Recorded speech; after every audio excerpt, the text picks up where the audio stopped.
Bernie, how you doing, sir? Hey, I'm doing awesome. Come on in, come on in. Awesome and getting better. You're exactly right, that's how you do it. All right. Mr. Bernie, how you doing, sir? Very well, sir. Thank you. Oh, thank you so much for having coming on the show. I appreciate it. And thank you for inviting me. Oh, of course. And this is kind of a full circle thing, even though this is really kind of just the beginning of the whole process, because it's I always kind of reference you when people ask me, where I kind of got the inspiration to sort of start this whole thing.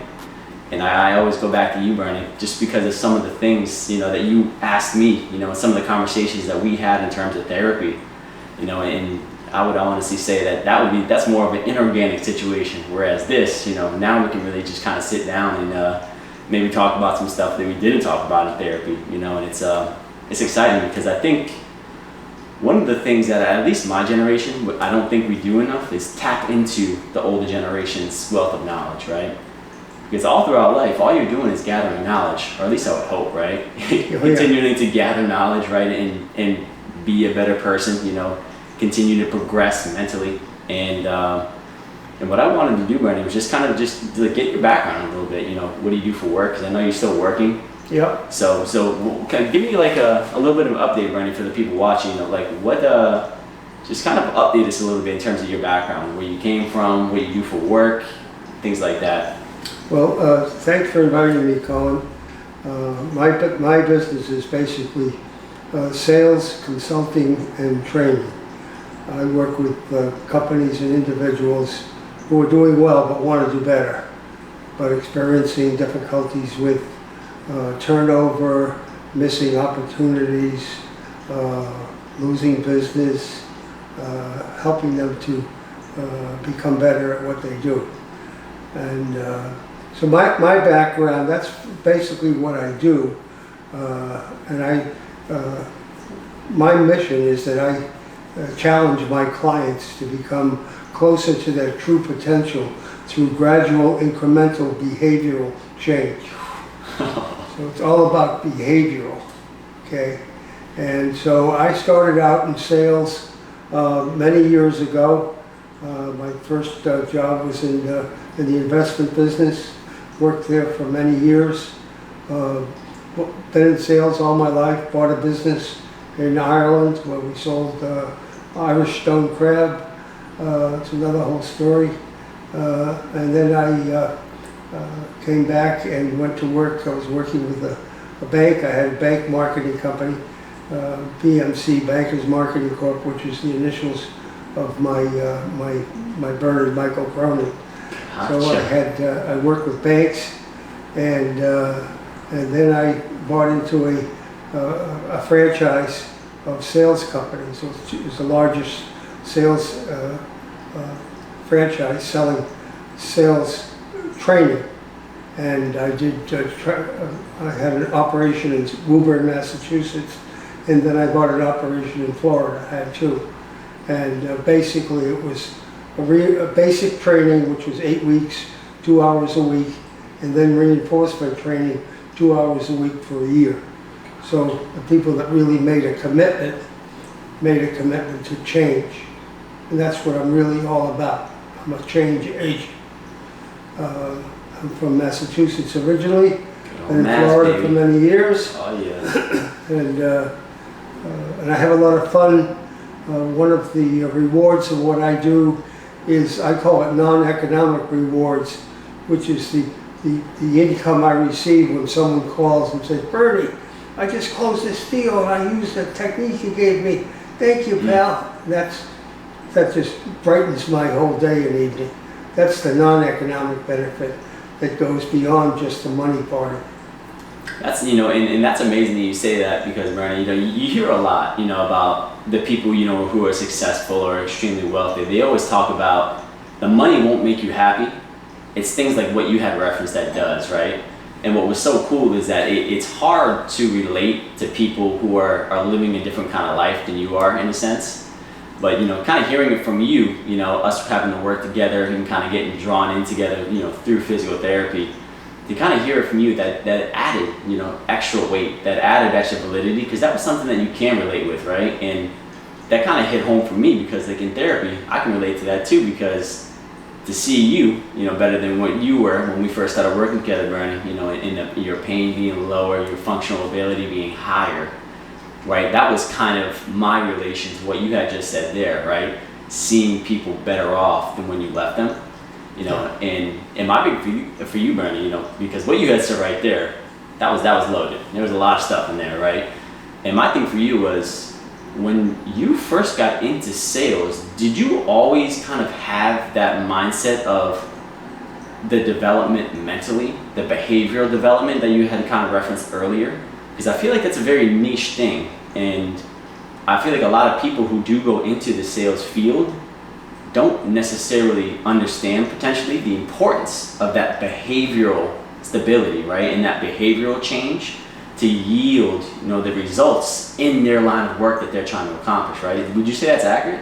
That's very accurate. And like when I first started out, I thought sales was all about convincing, persuading people to do something they don't want to do, and it was the old style of push things, materials. You had your pitch, which is a word I never like to use. And I don't believe, and I've learned through study and through studying myself, studying clients, that sales, I never use the word sales call. It's a sales interview because you're there to get information, not give information. And it's helping people to make a decision to buy whatever product or service you have if it'll do something to solve some issue they have. If they have to buy a new car, if they have to buy a new house, if they have to get a new job, if they need roofing on their house. It's not about selling them, it's about interviewing. And most people don't know how to interview because they're not they're not trained on how to ask questions. Okay?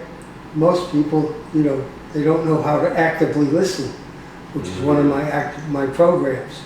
I call it the 30-70 rule. On a sales interview, you talk 30%, they talk 70%. You can't learn anything when you're talking. And when you can inform, no matter what product or service, including, I have a program just for professionals, accountants, lawyers, doctors, physical therapists, questions that I never use the word sales, I use the word client development. How you develop your clients to be satisfied enough to be able to refer new people to help you grow your business. And that's, I was trying not to smile the whole time you're talking there, Bernie, because it's refreshing, to hear a mindset like that. Because I think a lot of people, they get stuck, in that trap, and not necessarily just in sales, like you had referenced, anything, medical, whatever you do in life, you're gonna learn how to be effective with somebody based off of how effective you are listening to somebody, right? Yeah. And that was something that I learned in the physical therapy field over my years of being there. Instead of talking so much, I just asked 2 or 3 questions and I let the patient pretty much reveal everything that I need to do by them just speaking.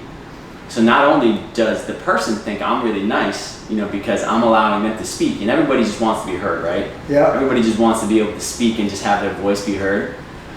But also what it's doing is it's now allowing me to be effective at what I'm doing, right? Because the patient or the client who you're potentially interviewing, right, is gonna tell you everything that they're looking for by just allowing them to kind of speak, right? Yeah. And my question for you, Bernie, is when you were kind of developing, because you definitely, from your story, you definitely developed, from a simple salesman to a businessman, right? Yes, I did. And into almost, I would say, a behavioral expert, right? Courses, being an author, things of that nature, right? We'll get into that a little bit later. How did you make that kind of transition from being, a quote unquote simple salesman to being a businessman, to being a behavioral expert? How did that kind of transition come to be?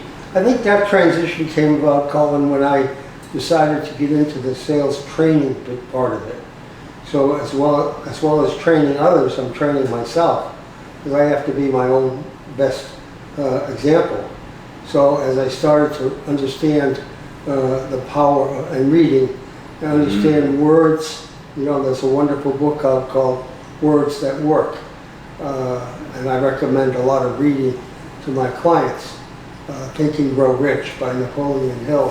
Some of the great books. And so learning about reading, learning and studying people. And then it was interesting, in 1984, I took a profile. My wife was working with Merrill Lynch at the time, and they had a gentleman who did a disc profile, D-I-S-C. His name was, I forget his name, he was a Japanese fellow. He called himself the Happy Jappy. And I took this profile, and in those days you scored it by hand. And D is for a dominant personality. Okay. I is for influencer, they like people. S is for a very steady relator. And C is very cautious, compliant person. So personality profile, more or less. Yes, but it's actually a behavioral profile. Okay. It's not personality, it's how you behave. It's interesting, I was a high D, dominant personality, high I, very low S, and very low C. I don't like rules and regulations. And I now provide that for numerous clients all over the world, including athletes, universities, Great. admission counselors. It's a wonderful tool for career planning, to understand how you behave.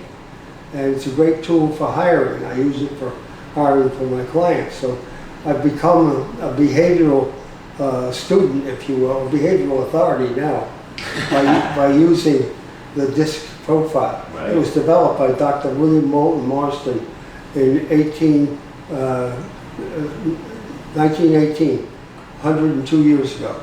It's still around today. That's amazing. It's the very best, believe me. And so that's why it's all about the behaviors. You know, if you're in sales, you've got to pick up the phone. You've got to call strangers. You have to get no's. You have to get new contacts. You have to get referrals. You have to do the behaviors to do it, to get effective. Right. And so that's why behavioral is so important. Attitude is important, behavior is important, and technique is important. But all three, I call it a success triangle. And if one falls, they all fall. So you've got to have the right attitude, which is the belief in your product or service, the right behaviors to do the things you need to do, the 9 behaviors that I outlined, and then you need the techniques, which is active listening, asking questions, how to close.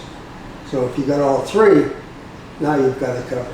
Now, Bernie, let me ask you this, because the disc profile, it's very interesting, right? And we had talked about this earlier when we were working together in therapy, about how you thought that the disc profile and that method of of behavioral identification and application isn't used enough, right? No. Because until you had told me about that, I had never heard of that before. I had never heard of that. And my question for you, Bernie, is why do you think the disc personality or the disc behavioral kind of identification method isn't used as much, in the work format, and why did you believe in it so much?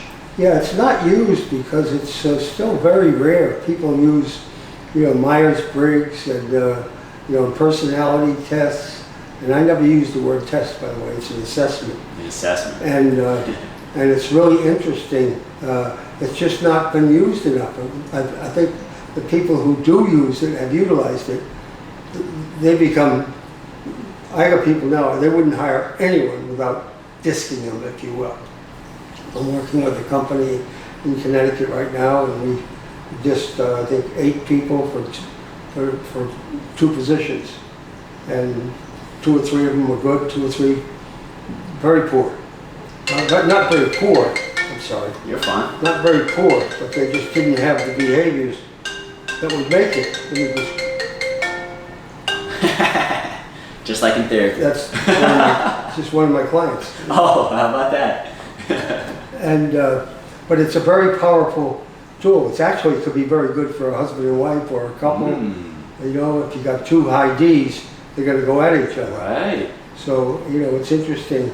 If you've got a high D like me, or a high S or C like my wife, maybe that's why we've been married for 60 years. So, you know, it's how you behave, and it doesn't change.